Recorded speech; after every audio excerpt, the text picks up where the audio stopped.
Oh, that is so cool! I don't think I've ever seen like the Xerneas cutscene before, but that was awesome! That was so cool! Okay, on to the explanation. Behold, the life deer! Xerneas! The dude on the box, of course. No stat below 95. Already off to an amazing start. And yeah, this is my very first time looking at Xerneas' stats after, you know, having the other one for so long. And oh boy, it's a good one. 131 equal attack and special attack. Not bad at all for a legendary. And 126 in HP. Ooh. Well, 98 to special defense and 99 speed. Not bad at all. Not bad at all. In terms of moves, it already starts with its own signature move called Geomancy. Basically, it's a 2-turn move. When it's used, it absorbs energy, and then it uses it to sharply raise its special attack, special defense, and speed stats by 2. Yeah, so it is incredible. It's an incredible move to already have on Xerneas already. It can go along very well with its moves of Moonblast, Mega Horn, and Night Slash, and all of that stuff that it can learn. Oddly enough though, its TM move pool is mostly comprised of support moves, which is incredibly odd. Like, it has access to Hail, it has access to Hail and Rain Dance and Sunny Day. So that's oddly weird. But it does have Calm Mind, so it can be a great alternative to Geomancy if you don't want to waste a turn just gathering up energy and then releasing it to boost up those stats. And there's always hidden power, but you're gonna have to see which hidden power Xerneas will have. So, bit unfortunate, but you know, it's all cool. I mean, Xerneas is very cool, and oddly enough, I didn't actually choose it because it was cool. I thought it was gonna be lame, but well, I showed me. Its ability is known as Fairy Aura, which means that it powers up every Pokemon in play's Fairy type moves by 33%. So every Pokemon on the field will have its Fairy type moves boosted by 33%. So with itself on the field, then Moonblast will gain 33% increase in power. So definitely keep that on Xerneas as a must. But yeah, Xerneas, now that I've known what it was like, it's now very cool. On the opposite side of the spectrum is the Bird of Death, Yveltal. It basically has the same sort of stat distribution as Xerneas does, so there's really no need to go any further with that. Except its signature move is actually a lot different.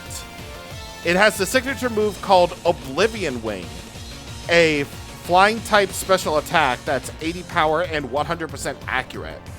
It absorbs the target's HP, so it's really a powered up version of Giga Drain, Absorb, and whatever else. And because it's 80 power and it gets to stab, yeah, it's gonna absorb over half of the damage taken by the target. So it's a really cool little move that it can learn. Along with that though, its level up moves mainly comprise of Foul Play, Phantom Force, Psychic, Dragon Rush. You know, in order by 51, 55, 59, and 63 respectively. All the way up to 93, which is Sky Attack. And its TM compatibility, I think it's actually a lot better than Xerneas's, believe it or not. Because it has access to Psychic, Shadow Ball, Aerial Ace, Steel Wing, Shadow Claw, Giga Impact, U-Turn. Plus, I found this out just now, it has access to one more HM than Xerneas does. The only move that Xerneas can learn from an HM is Cut. Yveltal can not only learn Cut, but it can also learn Fly. It's kind of weird, but okay, I'm down for it. Honestly, though, it's really a more case of a one versus the other situation. Honestly, I think the move pool serves Yveltal better, but Xerneas definitely isn't that bad either. I'm just saying, both legendaries are very good, and you should definitely consider your options. When fighting Xerneas, it is level 50, pure fairy type, fairy aura for the ability, and it has the moves Gravity, Geomancy, Moonblast, and Megahorn. When fighting Yveltal, it's the same level, dark flying type, dark aura for the ability, and it has the moves Snarl, Oblivion Wing, Disable, and Dark Pulse. Like I said, both of its signature moves are pretty damn good for both of these legendaries. And there goes Geomancy at work. There it is. Xerneas is pretty damn cool. I love how it's like this ancient big-ass deer. It's so good. And, yeah, the cutscene is basically the same for Yveltal's introduction. But honestly, I gotta say though, like, Xerneas has the better arena. Like, it looks like... It looks like... I don't know what it looks like, but it looks cool. I'm just gonna say it looks cool. Alright, so as with all legendary Pokemon... well, actually, not really, because Xerneas and Yveltal are actually kind of sort of special cases. So, if it's defeated by accident, or if it's run away from, it'll basically respawn immediately. So, you basically have no choice but to catch this catch Xerneas and or Yveltal. On top of that, it's coded to never be shiny, so you're basically stuck with this with the regular colors for all eternity. Oh, never mind. I thought that was actually gonna catch it for realsies, but no. Really, all you have to worry about for Xerneas is the fact that if it gets off too many Geomancies, then Moonblast will hurt a lot. So get ready for that. And also Megahorn might hit a lot too, but you know, yeah. So anyway, if I didn't already explain it in the bios, basically the aura abilities for Xerneas and Yveltal power up their own individual types. So Fairy Aura powers up each Pokemon's Fairy type moves, and Dark Aura does the same but for Dark type moves. Not really one of the better abilities out there, but it's certainly something. And now, before I cut away to when I eventually catch it, the music!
Listen, say what you will about X and Y, but this legendary battle theme is so good, and I got it. I got it in a timer ball, so good. Yeah, boy. It's even got a cool cry, too. Legends say that it can share eternal life. It slept for over 1,000 years in the form of a tree before its revival. Ooh, yeah, buddy, let's go. You can have the option to add your version's legendary into your party. I believe in my own Pokemon, so I don't want to use it right now. Great, now they can't use the ultimate weapon. You're amazing, Beak Smoke. Yeah, I am pretty damn amazing, do I? The legendary Pokemon wanted to be your friend like that. It's unbelievable. What a startling development. I would have never thought that you were really a chosen what? The real Big Smoke? Oh, damn, what the hell happened to you? So, this is the mighty Xerneas. I expected more from Pokemon called a legend. You desire to help from people? You need help from a human? What's going on with that outfit? Is that really you, Lysander? Ah, whatever. Big Smoke already beat you. What are you doing here? For me, victory is using the ultimate weapon. In order to do that, I need to reclaim the legendary Pokemon's power and send it to the weapon once again. I'll be taking the legendary Pokemon back now. Well, too bad, I already got in the timer ball, so. This time, I won't lose. I too shall use the Mega Ring and Mega Stone that you researched during your travels. That's cool, bro, but we all know it's probably gonna end up being the same way, huh? So now he's Team Flare Boss Lysander. Totally different. And also, that arena is kind of cool, I'm not gonna lie. Like, damn, man. That's kind of neat.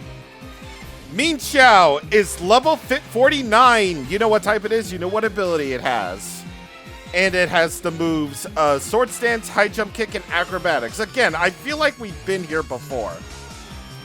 I truly feel like we've been here on this road before, and you know the story at this point. Yeah, no, like, I'm gonna say he's got the same Pokemon with the same movesets and everything else. So I think we all know how this is gonna end. With me Mega Evolving my Pokemon into oblivion. Although one thing I did want to do though is give Irodbra his Mega Stone, but I forgot to do that. God, Iron Defense! Iron Defense. Please. This time, I plan on using Mega Blastoise effectively this time. High jump. Oh, God!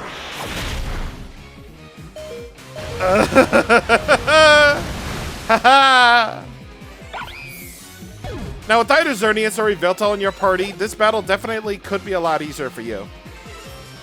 Pyroar. 51. You know what type it has. You know what ability it has. Hyper Voice, Fire Blast, Dark Pulse. Again, same deal. Same deal. And Mega Blastoise is gone. That's neat. Oh, okay, I gotta consider.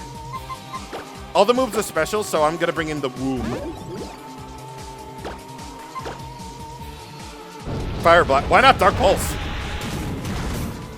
Okay. Amazingly, I haven't gotten burnt yet from any one of these mons, which is kind of weird. Please don't get a critical hit because they ignore the barriers. Okay, good. I would know. I would know if I would get a crit or not. How come every Fire Blast is hit? Oh, jeez. Oh, jeez. I'm just gonna recover up. It's cool. It's fine. It's fine. It's fine. Again, amazingly, I haven't, yeah. That's like a 70% chance, bro.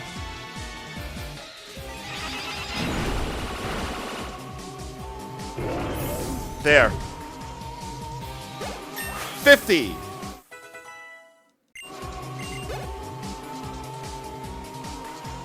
Haunch Crow. 49. Dark Flying type. Super luck for the ability. Hey, he gets that ability back. I'm starting to think he has different Haunch Crows, man. Night Slash. Aerial Ace, Retaliate, and Steel Wing. The rest of his moves are physical, so I don't think anything's gonna work. So it will be a perfect time for me to bring in the point, because the enemy is about to get the point. Besides, I resist everything. And also, why you don't have just use Retaliate, first of all, I have no idea.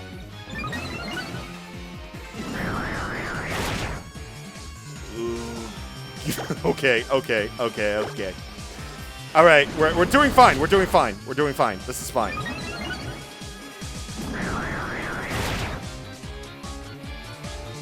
That was a crit. Jeez. All right. Haunch Crow's down, and you know what's next. Level 50. The reason why his ace is a Gyarados is because it's holding its own Mega Stone for once. This might kill me, but we're going for a power-up punch. Yeah.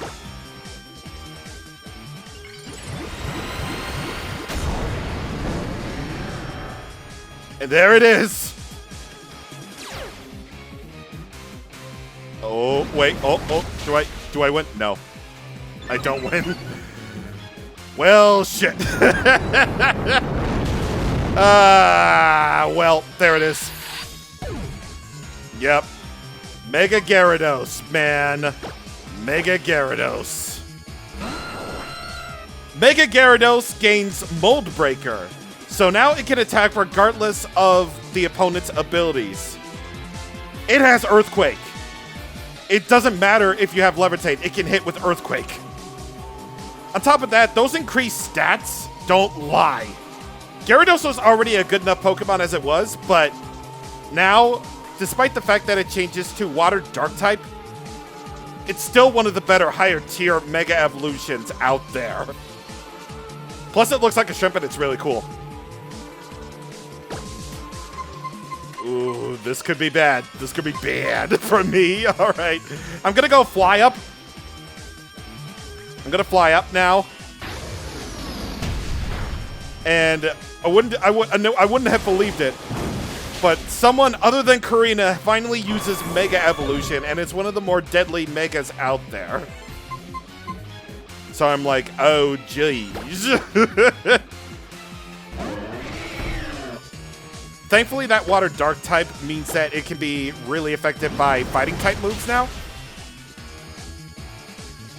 So there it is. Still, Mega Gyarados is a really hard Mega to deal with. Wood Hammer. Oh, I've been waiting for this move.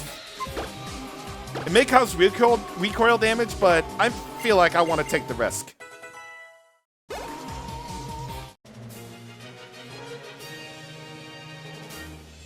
I threw it on the ground. It's over. Fools with no vision will continue to befoul this beautiful world. They will go on until the only thing left to do is squabble over the remaining scraps of hope. That's the only time your trainer does this animation, by the way. Oh. No, and I think even if there's only a little bit of something, it's still best to share it. Even you managed to use Mega Evolution. That's the power that Gyarados shared. That's because Gyarados shared its power with you, didn't it? But not just Gyarados, but your other Pokemon too. The legendary Pokemon is gone, so you can't use the ultimate weapon anymore, right? You don't have to worry about the future all alone. Shouldn't everybody work together to make a beautiful world? If that were possible, all wars would have ended long ago! I can only see one future. One where selfish, foolish humans think about nothing other than themselves and steal more and more from one another. It's a tragic future. The original purpose of this device was to bring a Pokemon back to life. But that ancient king transformed it into the ultimate weapon. When the legendary Pokemon awakened, it took back most of its energy, its power, that had been sent to the ultimate weapon. There's not much power left, but there is enough to use it once. Serena, Sycamore's pupils, let us live forever. That's right, I shall grant you eternal life. I'll give you the pain of endlessly waiting for a beautiful world to finally be built! Serena, Shauna, let's get out of here!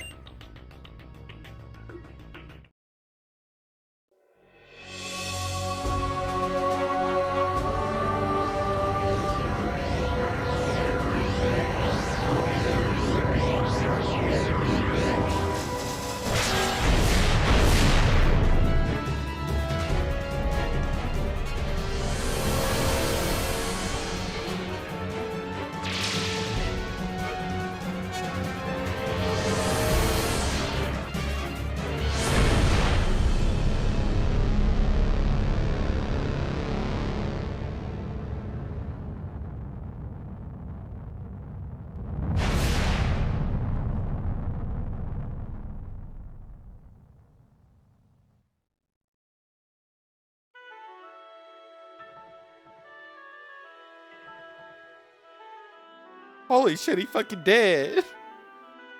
Whew. I'm so glad all of you are safe. I really respect the courage and kindness that you all showed. Thank you. Got out all in one piece. Are you guys okay, Tierno? Yep, as you can see, we're doing great. Thanks for asking. We worked together to save the Pokemon connected to the stones on Route 10. I'm mostly left to battling the Team Flare and Cena and Dexio, though. Who are these Cena and Dexio you speak of? We're the Masked Heroes. Don't worry about it, Tierno. We were all doing our best we could to stop Team Flare's plans. Oh, and we have a little bit of news for y'all. We managed to destroy the machine in Lysander's lab that was spying on people's Holocaster transmissions. So we won't have to deal with Team Flare anymore. Now I can go back to filling up my Pokédex. So, it's finally over, right? We can go back to our adventure, right? Oh my god. Let's go back to Anastar City and start over from where we left off. Hell yeah, adventure. Thanks, Beak Smoke. I respect you as a friend. That's why I want to beat you in battle as your rival. But as friends, right?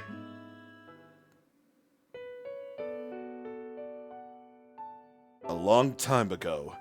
A very long time ago. The man made an ultimate weapon. Using it required the life force of many Pokemon. The Pokemon granted eternal life learned this. The resurrected eternal Pokemon left the man's side. The man was surprised and sad. He had revived it so they could be together. Day after day passed, but they never were to meet. Eventually, he became a mere shell of a man. A man condemned to wander forever by the light of the weapon. And a Pokemon that also wanders eternally. Where is it now? What do I have to do to meet it?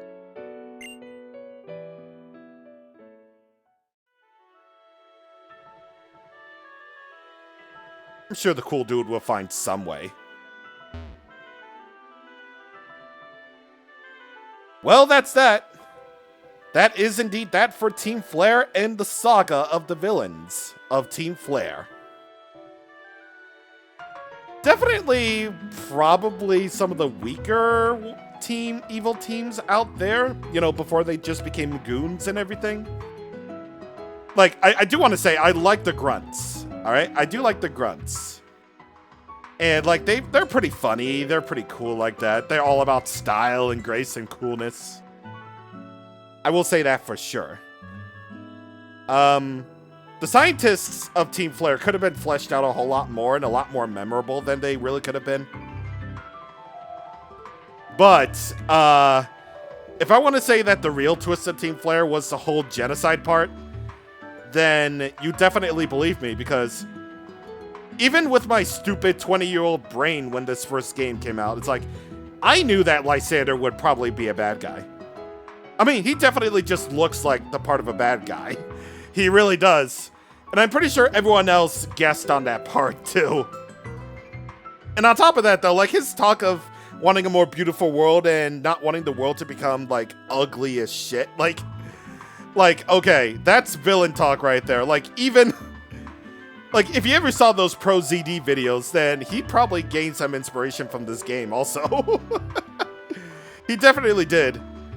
Like, okay, I get what they're trying to go for with Lysander. Like, he wants to believe that he can make a beautiful world. Like, I get that. And you can tell that he has a deep passion for Pokemon too, and the world that he lives in. Like, I get that. Even the reports add just a little bit of depth to his overall ambitions and goals and everything. You know, the stuff we learned at Lysander Labs and everything. But I don't know if the dialogue that was written for him could have been, like... I don't know. It's just something about, like, reading his dialogue aloud in his, like, great whimsical little voice like that, you know? I mean... I don't know. I have extremely mixed feelings about Lysander as a character and also as a villain. Like, he believed the solution was to take the world all for himself and for Team Flare. Like, that's a bit hypocritical considering the fact that he's talking about how, like, people just take life for granted and everything. I don't know. It's just really weird to me. It's just really weird to me that they would write a villain like this. And, like, even if you hadn't played the previous games beforehand, like, even if you hadn't, you probably think the same way, too. Like, this is coming off a year for us Americans after Black and White 2 expanded the villains in such a really cool way. But, you know, it is what it is. It is what it is. Lysander, I have very mixed feelings on as a villain. Like, I see what they're trying to go for, him being a very misguided, you know, a very misguided person who really wants to make the world, you know, a really nice place to live. He truly loves Pokemon, which is why I found that little bit where he's crying about how he also has to make Pokemon disappear too a little bit interesting. So, yeah, I get what they're trying to go for, but they really could have written him to be a whole lot better, you know? So, just saying. Just saying. Either way, that's it. His story pretty much ends here. No matter what you think of him, this is where he'll be for the rest of his life. Next time on Pokémon X, we continue our journey from Anistar City. See you guys on the next time. Thank you for watching, and goodbye.